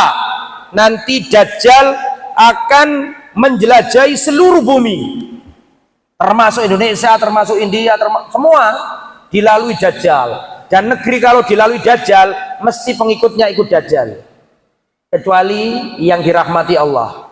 Saking dahsyatnya fitnah apa? Dajjal bisa menghidupkan orang mati, bisa menjadikan hujan itu ditahan. Yang mengikuti Dajjal tanahnya subur, yang nggak mau ikut Dajjal kering kerontang, nggak panen. Apa nih gak elok? Elok Dajjal lah kesing elok. karena tertipu dengan fitnah Dajjal. Ya, di tangannya Dajjal yang sebelah kanan itu ditampakkan apa? Ditampakkan di salah satu tangannya ditampakkan surga, di tangan satunya yang lain ditampakkan neraka. Surganya Dajjal itu nerakanya orang beriman. Nerakanya Dajjal itu surganya orang yang beriman. Lah orang yang nggak beriman, nggak gelem ngaji, ketika Dajjal menampakkan surga, ikut surganya Dajjal, padahal nyemplung di neraka dia. Tapi orang yang beriman ketika Dajjal menampakkan nerakanya dia, bagi orang beriman paham yang nerakanya Dajjal itu apa? Surga. Nah, itu banyak Pak yang ketipu sama Dajjal nanti. Lah, tapi ada beberapa tempat yang tidak bisa ditembus oleh Dajjal. Yang pertama Mekah dan Medina. Mekah dan Medina di setiap lorong-lorongnya dijaga malaikat membawa pedang yang terhunus, sehingga Dajjal nggak mampu menembus. Terus termasuk yang dijaga, yang Dajjal nggak bisa menembus adalah Baitul Maqdis. Baitul Maqdis itu mana Ustaz? Baitul Maqdis itu Al-Quds. Al-Quds itu mana Ustaz? Yerusalem, sama aja. Yerusalem, Al-Quds, Baitul Maqdis itu nama satu. Ya, merujuk ke satu tempat meskipun namanya beda-beda. Kemudian nomor 11, negeri Palestina itu negeri turunnya wahyu-wahyu. Karena Nabi ada di situ. Nabi Isa di situ. Nabi Isa di Palestina. Nabi Yahya di Palestina. Nabi Zakaria di Palestina. Siti Maryam di Palestina. Ali Imran di Palestina. Ibrahim di Palestina. Daud di Palestina. Sulaiman di Palestina, Samuel di Palestina, Yusha bin Nun di Palestina. Ketika nabi-nabinya itu berkumpul di Palestina, ya otomatis di tempat itulah turun wahyu. Dan negeri Palestina itu tempat yang dipilih Allah untuk mengumpulkan seluruh nabi. Ketika Rasulullah Isra Mi'raj, seluruh nabi dikumpulkan Allah di Masjidil Aqsa, diimami Rasulullah. Kejadian itu nggak terjadi lagi. Sebelumnya nggak ada, hanya sekali itu tok. Seluruh nabi kumpul dari Adam sampai Nabi Muhammad kumpul di Masjidil Aqsa, diimami Rasulullah. Masjidil Aqsa, tanah Palestina, tanah yang dipilih oleh Allah untuk mengangkat nabinya ke Sidratul Muntaha. Jadi Nabi ke Sidratul Muntaha bukan di Mekah, bukan di Medina, tempat yang dipilih oleh Allah untuk memberangkatkan nabinya dari bumi ke Sidratul Muntaha untuk mendapatkan titah, perintah, syariat yang paling dahsyat, yaitu sholat di tempat namanya apa? Baitul Maqdis. Orang Palestina meyakininya di Qubatus Sakhra yang ada warna apa? Emasnya itu, di dalamnya kan ada batu. Disitulah Nabi Muhammad diangkat ke langit, ya, di Masjidil Aqsa, ya, wallahu a'lam. Kemudian selanjutnya ikhwatal iman rahimani wa rahimakumullah, tanah Palestina ini adalah tanah yang seperti yang saya katakan tadi, tanah akhir zaman. Jadi nanti peristiwa-peristiwa besar akan kembali ke Palestina semua. Ya, saya di sini menceritakan tentang keutamaan Palestinanya. Sebenarnya ada cerita-cerita para nabi yang sangat unik dan luar biasa. Cuman saya tidak sedang menceritakan para nabi di sini. Yang saya ceritakan adalah keutamaan apa? Masjidil Aqsa. Wallahu a'lam bishawab. Kalau ada pertanyaan bisa didiskusikan, monggo silakan.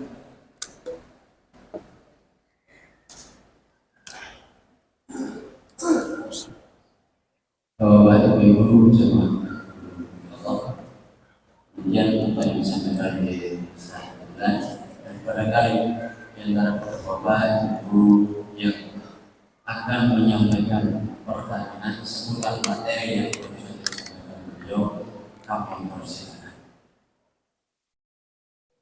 Namanya sudah paham semuanya, Ustaz, sehingga nggak ada yang nanya. Oh iya, semoga Pak Ibu, semoga maju sedikit.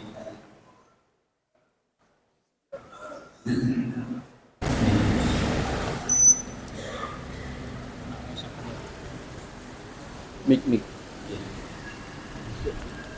Mik sampai. Amin.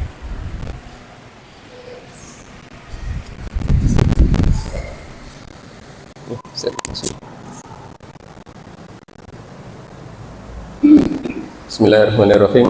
Assalamualaikum warahmatullahi wabarakatuh. Jazakumullah Ustaz atas waktunya.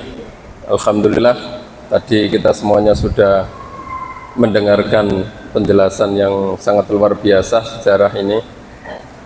Langsung saja karena mungkin nanti juga banyak teman-teman yang bertanya. Kita semua ini sudah mengetahui bahwa kondisi saudara-saudara kita yang ada di Palestina ini yang sudah didolimi yang sangat luar biasa oleh Zionis Israel ya. Mungkin pertanyaan ini agak sedikit nyeleweng Ustaz dari pembahasan ya. Tapi pertanyaan saya, orang-orang ini tentunya banyak ya, seperti kita ini banyak yang paham dengan keutamaan-keutamaan tadi yang disampaikan oleh Ustadz tentang Palestina ini ya, negeri Palestina yang sangat luar biasa ini. Terus pertanyaannya, kenapa orang-orang Islam ya, saudara-saudara kita Islam yang terdekat, mungkin salah satunya adalah di Jazirah Arab, kayaknya susah untuk masuk ke negeri Palestina, atau mungkin saudara-saudara kita baik itu yang ada di Indonesia atau di negara lain itu kayaknya kok susah untuk masuk ke negeri Arab, ke negeri Palestina untuk membantu saat ini. Dan ini yang kami tanyakan itu, faktor apa yang sehingga yang saat ini itu benar-benar susah? Apakah karena visa atau karena apa atau karena apa? Tolong dijelaskan Ustadz untuk terkait dalam bab ini. Jazakumullah. Assalamualaikum warahmatullahi wabarakatuh. Waalaikumsalam warahmatullahi wabarakatuh. Pertanyaan beliau, kesimpulannya, mengapa orang-orang Muslim yang ada di luar Palestina kok susah banget bisa masuk ya untuk membantu, atau mungkin maksud beliau berjihad di sana, membela, kok sulit banget? Apa sebabnya? Pertama, Gaza, jadi begini, Palestina itu ada dua Pak, ada dua, maksudnya gimana? Ada dua wilayah yang terpisah, ada Gaza dan ada satunya apa? West Bank, Al-Dhiffah Al-Gharbiyah atau tepi barat. Gaza ini kebetulan di dalam apa? Gaza ini sekarang kalau jenengan lihat petanya, tolong silakan dibuka peta Gaza biar tahu sampean. Gaza ini ya sebelah baratnya laut. Mau lari kemana? Laut. Mereka nggak punya kapal. Kalaupun punya kapal, mesti diawasi sama apa? Israel atau Yahudi. Ya, jadi keluar pun nggak bisa lalui kapal. Jadi sebelah kiri atau sebelah barat itu laut Mediterania. Itu dalam kekuasaan Yahudi. Yahudi yang pegang semuanya, yang punya militer, punya helikopter, punya apa namanya kapal perang, mereka yang punya. Kaum muslimin nggak punya. Itu satu ya. Kemudian batas sebelah utara dan batas sebelah timur negeri Yahudi. Kecuali nempel dikit nyelip di arah selatan, apa kira-kira? Mesir, perbatasan sama Gurun Sinai atau Semenanjung Sinai, namanya Rafah. Jadi yang paling punya otoritas negeri Islam loh ya, negeri Islam yang paling punya otoritas untuk membuka dan tidak buka siapa? Siapa? Mesir. Presidennya sekarang namanya Sisi. Kita nggak ngerti apa alur politik bangsa lain, karena politik itu sangat rumit. Setiap kepala negara punya hitung-hitungan yang kita negara lain mungkin nggak menghitungkan, tidak memperhitungkan seperti yang mereka perhitungkan. Banyak analisis politiknya dan kalau dijelaskan sangat panjang sebenarnya. Kenapa? Kenapa Rafah nggak dibuka? Karena kalau dibuka Sekarang negara mana yang mampu menampung 2 juta pengungsi? Sedangkan negara mereka ekonominya nggak baik-baik saja. Mungkin kita sebagai rakyat, alas, gasak-gasakan naik kan gitu, gitu. Tapi presiden itu beda cara pikirnya. Bisa dipahami gitu. Jadi di situ ada unsur politik. Menurut negara apa tadi? Mesir ini tak buka. Ada banyak apa namanya analisis. Sisi nggak mau buka, kenapa? Karena kalau buka, kalau orang-orang Gaza keluar semua, dia akan nek jari wong Sidayu kepotokan. Ngerti kepotokan dah? Ngerti kepotokan nggih? Ngeramut wong 2 juta, ngekei panganan, ngekei tempat tinggal, ngekei listrik, ngekei air. Mikir Pak, mungkin kita nggak mikir segitu. Namanya orang kan mikir dunia, wong politik. Tidak semua orang itu punya faktor-faktor imania kan gitu gitu. Ada faktor nasionalisme yang itu miliknya negara orang lain, kita nggak bisa intervensi kan gitu gitu. Jadi banyak faktor Pak. Itu diantara faktor itu. Kemudian dan memang itu yang diharapkan oleh orang-orang apa Yahudi. Saman tak kasih tahu ya, perhatikan saya. Saman lihat Jazirah Arab itu di Semenanjung Sinai itu, saman kalau lihat peta itu kan ada cekeh gini. Ada Laut Merah kan nyekeh di utara itu. Yang sebelah kiri itu ada terusan Suez namanya. Iki nek gak ngerti geografi rada repot jelasno nih. Ya. Laut Merah itu sekarang disudet ke Laut Mediterania. Namanya terusan apa itu? Suez. Dulu orang Eropa kalau mau ke Nusantara menjajah orang Portugis, orang Belanda, kalau ke bangsa kita Indonesia atau ke apa kapal Van der Wijk yang kan di Brontong nih, itu kalau seandainya nggak ada terusan Suez, maka mereka kata orang Sidayu Lawas ngerek Pak, ngerti ngerek? Oh kau bahasa gini ngerek, muter, dari harus memutari benua Afrika, bisa dipahami? Dan itu memakan waktu, memakan bahan bakar, memakan sangat luar biasa energi. Makanya di terusan Suez di Sudet, koyok ini loh, pengawan sing teko laren itu kan, di Sudet itu ono ngono kuwi Pak. Tapi ini bukan Solo loh ini laut. Jadi Laut Merah itu di Sudet ketemu dengan Laut Mediterania. Nah sekarang kalau jenengan mau lihat petanya Gaza itu nanti jadi begini ya, mohon maaf lihat saya semuanya. Laut Merah itu di ujung sebelah utara itu nyekeh begini Pak, nyekeh begini. Yang ini dikuasai Mesir, ada terusan Suez namanya. Orang Yahudi mau buka terusan baru yang di Teluk Aqaba, yang nyekeh tadi itu, laut yang sebelah kanan itu mau dibuat terusan baru Pak. Di terusan baru lah, kalau itu diteruskan petanya Gaza itu kena untuk menghubungkan Laut Merah dengan laut apa tadi? Mediterania. Jadi sebenarnya bangsa Yahudi itu sangat berkepentingan untuk menyingkirkan penduduk Gaza. Kan itu mau disudet Pak. Disudet nanti kalau Eropa ada masalah sama Mesir, ditutup sama Mesir, mereka selamat ikut yang terusan yang dibangun oleh Yahudi itu. Sehingga Eropa dalam hal ini dukung siapa? Dukung Yahudi. Ini masalah politik nggak semudah itu. Jadi ada kontrak-kontrak orang Eropa dengan orang-orang Yahudi. Makanya Inggris, Prancis semuanya dukung Israel. Kenapa? Ada proyek besar yang akan dibangun untuk Gaza itu. Nah ini kalau dibuka orang gaya keluar sama dengan memuluskan langkahnya Yahudi. Disudet, rakyatnya disingkirkan, Mesir bekotokan.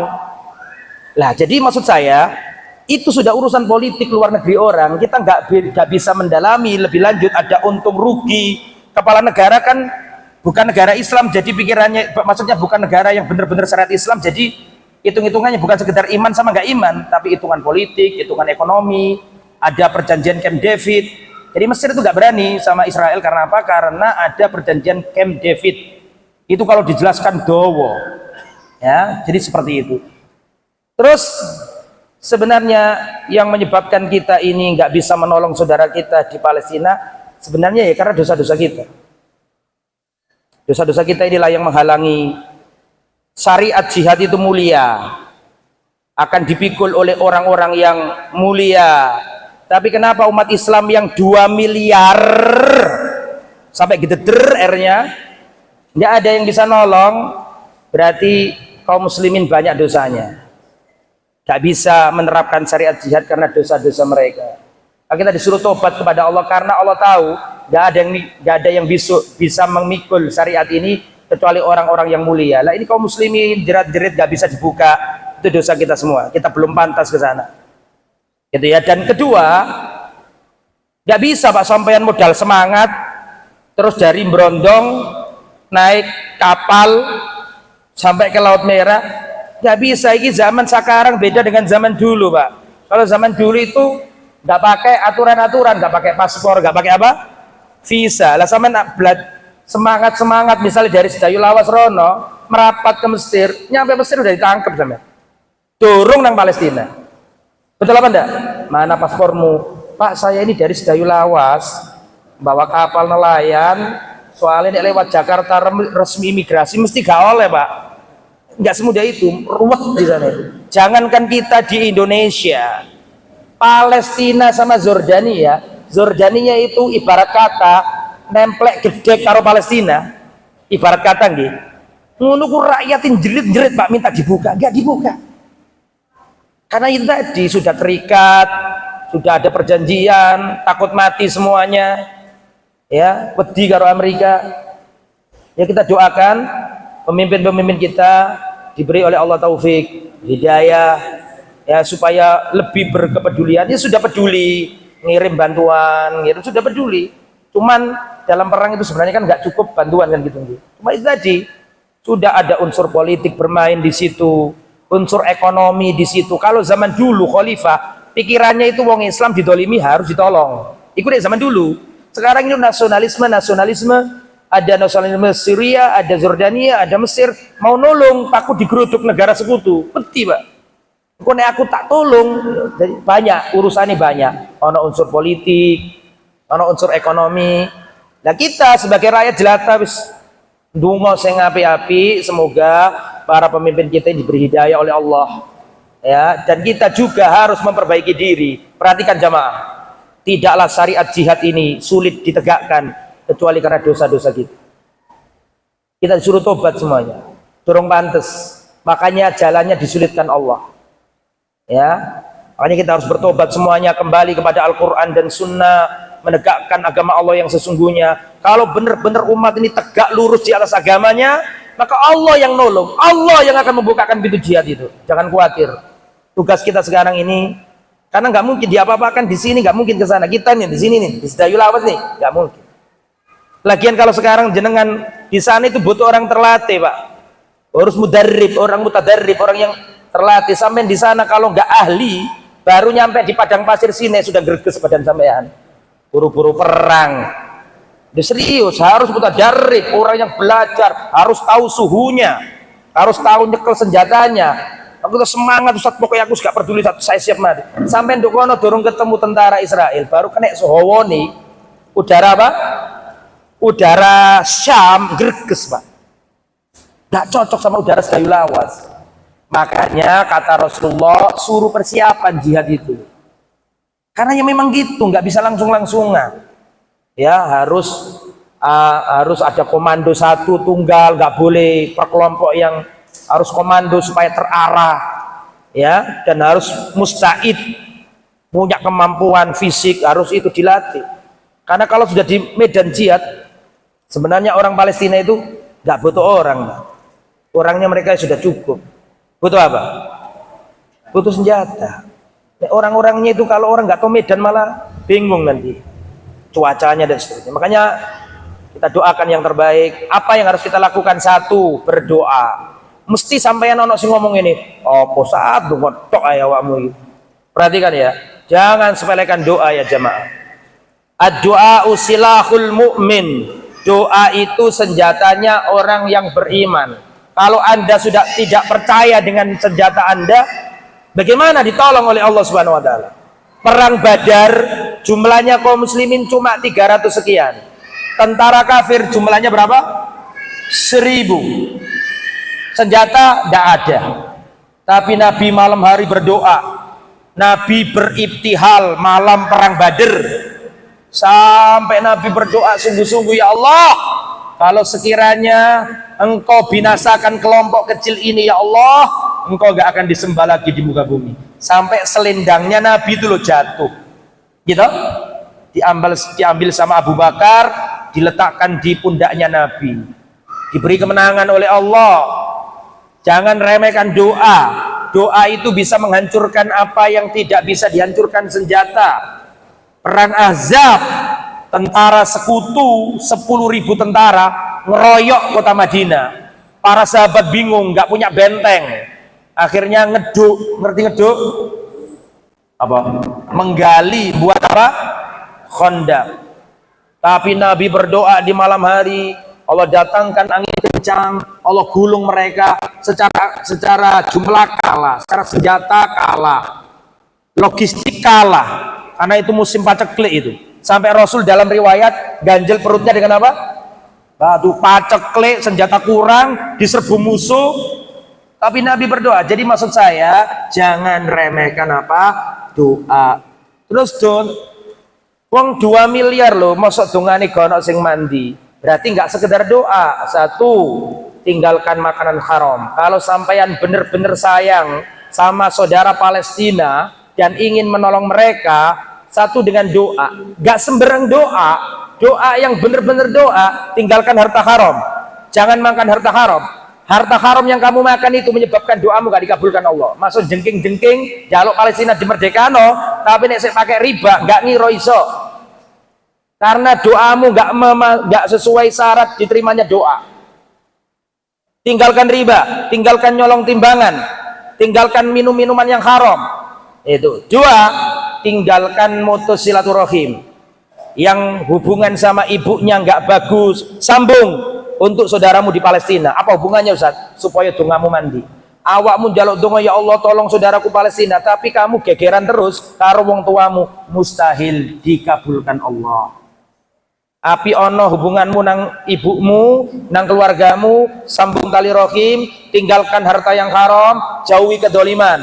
Kalau sampean pernah mendolimi orang, segera minta maaf supaya dongamu mandi. Ngerti mandi? Manjur. Kita doakan di malam hari untuk saudara kita di Palestina. Itu satu doa. Jangan sepelekan doa. Jangan berlalu sujud-sujud di tengah malam kecuali kau sebut saudara kita di Gaza supaya ditolong Allah Subhanahu wa taala. 1, 2. Apa yang harus dilakukan? 2, kirim finansial. Dan ini kan siapkan donasi terbaik Anda.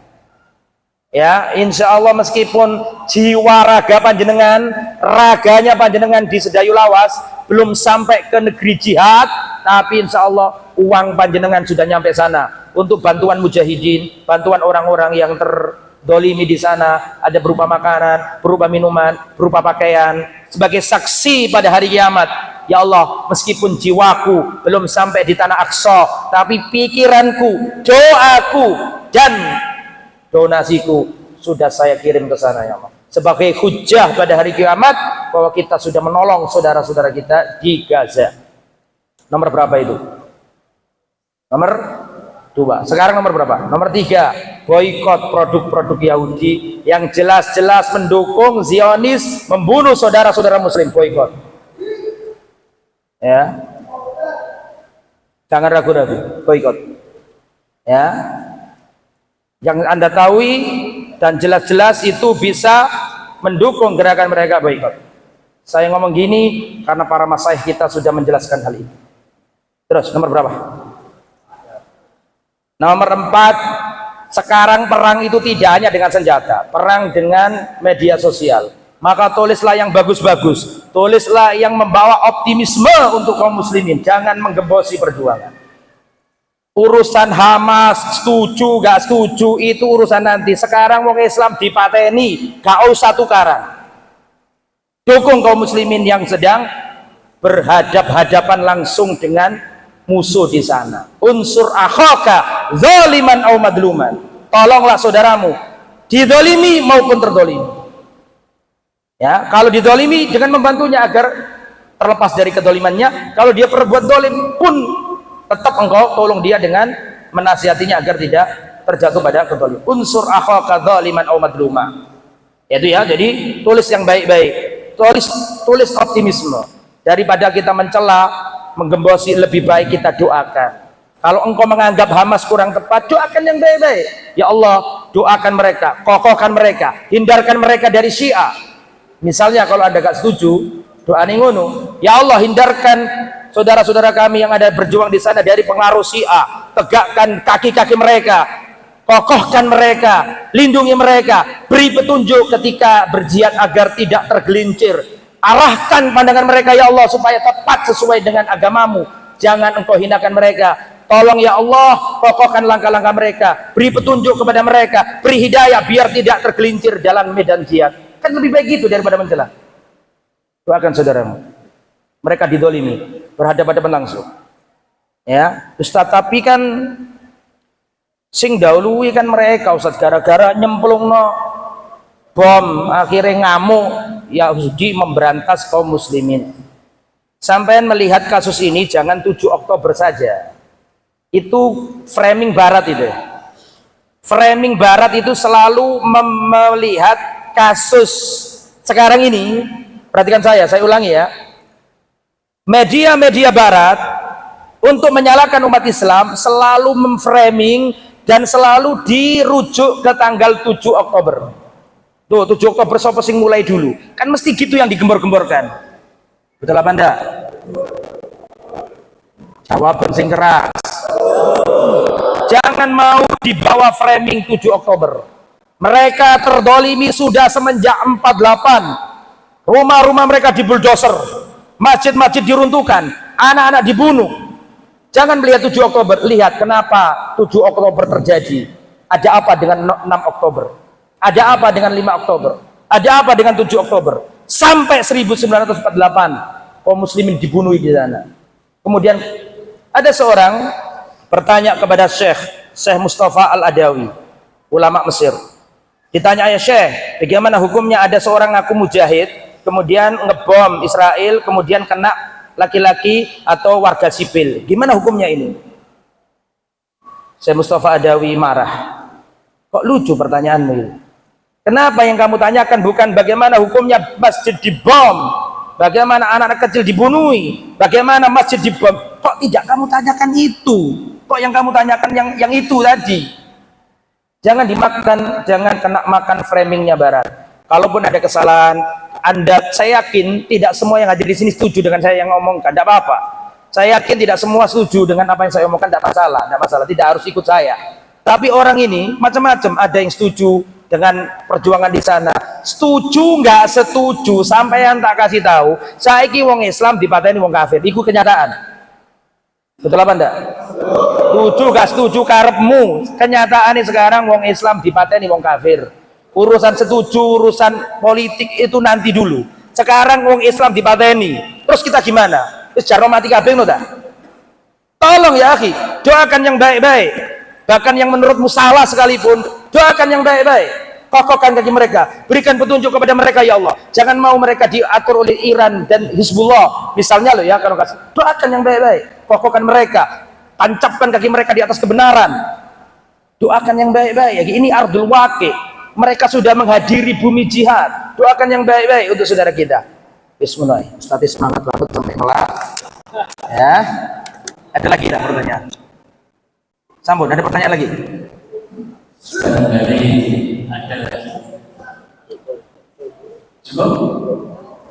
Cukup nih?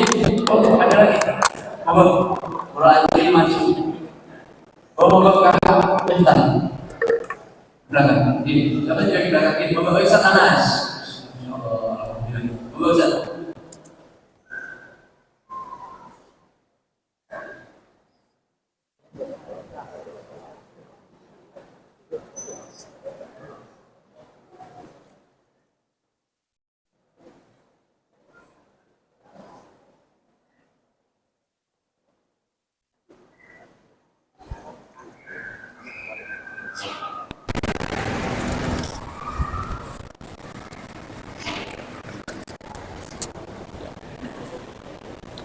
Bismillahirrahmanirrahim. Assalamualaikum warahmatullahi wabarakatuh. Nama saya Anas dari Pondok Al-Iman, Ustaz. Alhamdulillah Ustaz-Ustaz di Al-Iman itu dalam hal sejarah sangat ngefan sama antum, Ustaz. Mudah-mudahan suatu saat panjenengan bisa berkunjung di Al-Iman. Udin. Stay lawas, Ustaz. Pertanyaan yang pertama, tadi disebutkan sebuah hadis tentang Taifah Mansurah. Pertanyaan saya, apakah Hamas yang hari ini dikucilkan oleh dunia, bahkan bantuan militer tidak bisa masuk, bahkan bantuan kemanusiaan pun sulit untuk masuk, tetapi tidak bisa membahayakan mereka? Siapa yang ingin membahayakan mereka?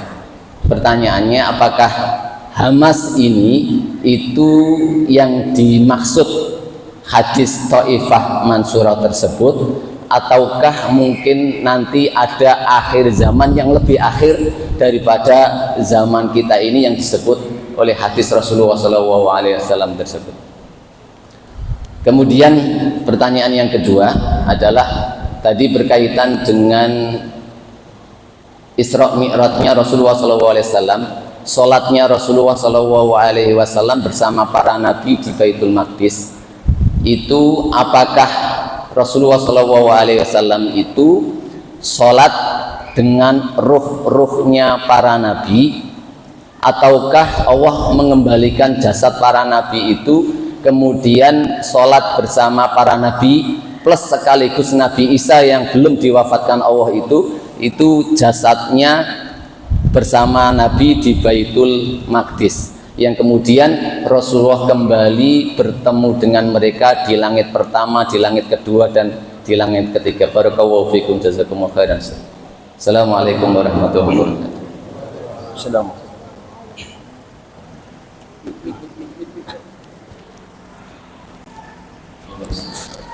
Ada hadis, jadi beliau mengatakan apakah kelompok tertentu sekarang ini itu adalah Taifah Mansurah yang disebutkan dalam sebuah hadis Nabi, la tazalu ta'ifatun min ummati dhahirin 'alal haqq la yadurruhum man khadalahum hatta ya'tiya amrullah wa hum 'ala dzalik.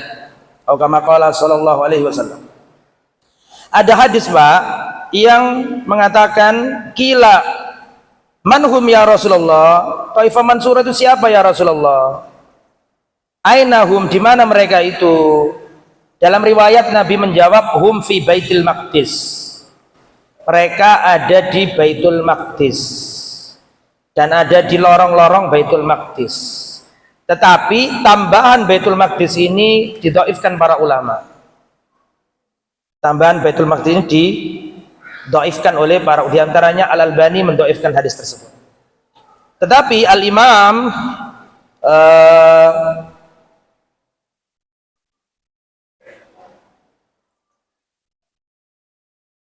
ulama yang Ibnu Hajar ya, Ibnu Hajar mengatakan, perhatikan, yang dimaksud Taifah Mansurah itu adalah alladzina yakununa bi Baitil Maqdis. Perhatikan, alladzi yakhsuruhumud dajjal. Ini bukan dari saya loh yang ngomong. Siapa tadi? Al-Imam siapa?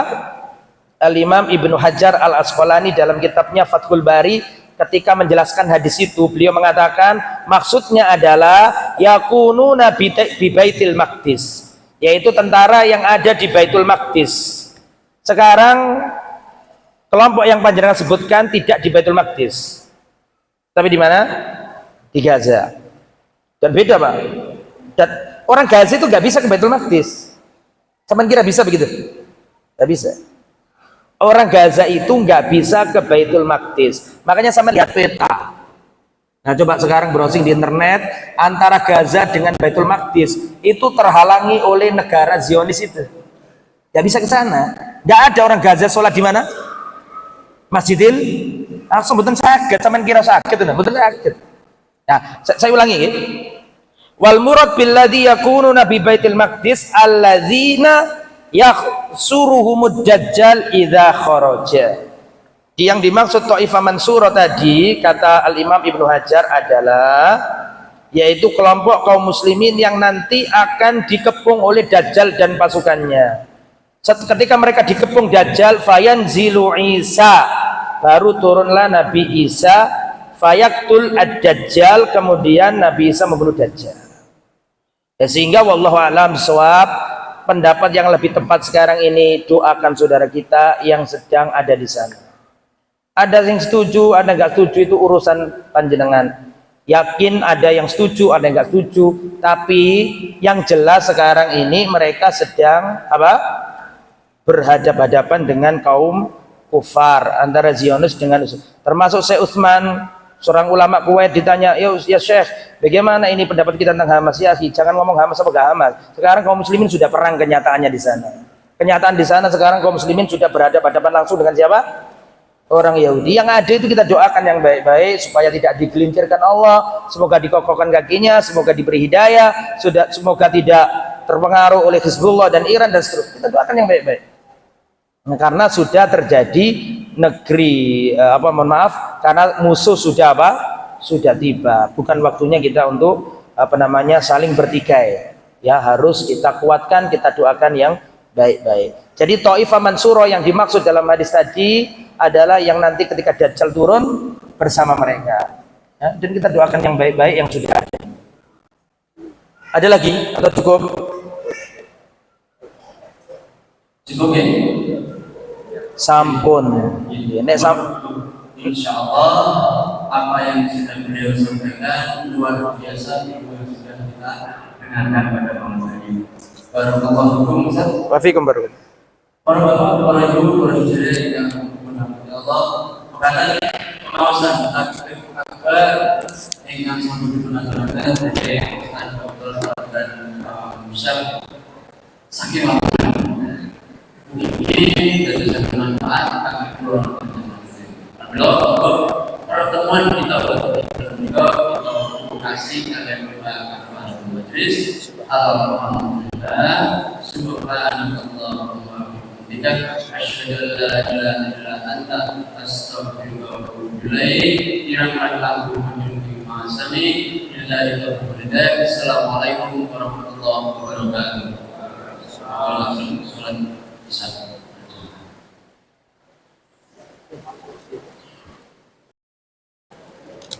Monggo. Allah